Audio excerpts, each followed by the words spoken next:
Okay, so that worked. So let's try this second part of the video where I do examples. Now, unfortunately, I've already done all the examples, so whatever. Try those two on your own, and then I will show you the answers and talk you through it. The first one becomes 48 x to the 9th y to the 5th, because when you have coefficients in front, 4, 4, 3, you multiply those.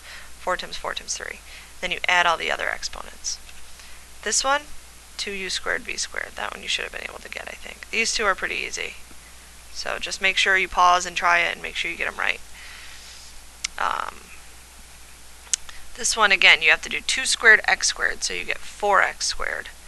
Here, you get b to the 3rd, a to the 6th. And then the last two. So the thing here is 3 divided by 1 is 3. So that's where the 3 comes from in the answer.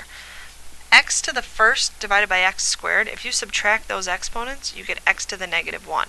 But that's in the top. So your x to the 1 would move to the bottom and become x. The y's would cancel out.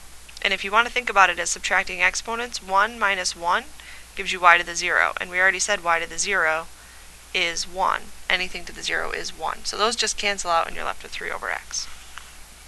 Over here, 2 divided by 4 is 1/2. A to the 4th divided by a cubed is a. B squared divided by b is b. Okay, next page.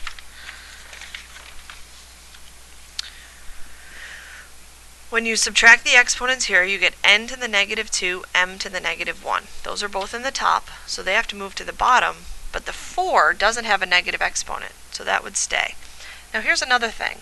If this was negative, you still wouldn't move it to the bottom. A lot of people think because it's negative you have to move it. Only negative exponents move up or down. This one becomes 3 squared, which is 9. Multiply the negative 4 and the 2, you get negative 8. So that has to move to the bottom and become x to the positive 8. Now this is a tricky question. There's two ways to do it. Some people like to say, I want to get rid of that negative exponent, so I'm going to rewrite the whole problem as 1 over 4x to the negative 1, y to the negative 1 squared. Because when you move the whole thing to the denominator, the negative in the exponent goes away.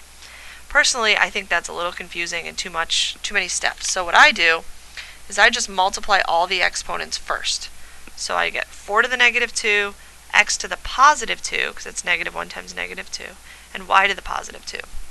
So now, these two are going to stay because they have positive exponents, and the 4 to the negative 2 is going to go down and become 4 squared, which is 16. So that's your answer. This one, hopefully, you got. Okay, same thing here. 3 to the 4th is just 3 to the 4th, so you're going to have a 3 over 4. X to the negative 1 over x to the positive 1, you can do one of two ways. You can subtract the exponents. Negative 1 minus 1 is negative 2, so you get x to the negative 2 on the top. So then for your final answer, you're going to have to move it down. What I like to do is I move everything that has a negative exponent first. So I would take this x to the negative 1 and write it down here as x to the positive 1. And then I would see that in the denominator I have x times x, which is just x squared, which is what this is going to end up being when I simplify. And then the y squared in the bottom just stays y squared in the bottom. So the answer is 3 over 4 x squared y squared. The only thing in the top is the 3. Try 14. Hopefully you get this. Same rule. The a and the b have negative exponents, so they go down, but the 3 stays up. Here, again, I would move all the, let me do it like this. I would move the v to the negative 1 to the bottom and make it v to the first. So I would have 3 over 4.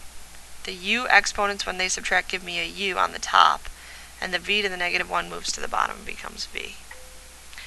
And then over here, I would move the a to the negative 2 to the top and make it a squared. So that would give me 3a to the 6th on the top. And the b squared, the b to the negative 2 would move up and become b squared. You could say 4 minus negative 2 equals 6, if that's what you want to do. Alright, and the last two become that. So we're going to practice a lot of these in class.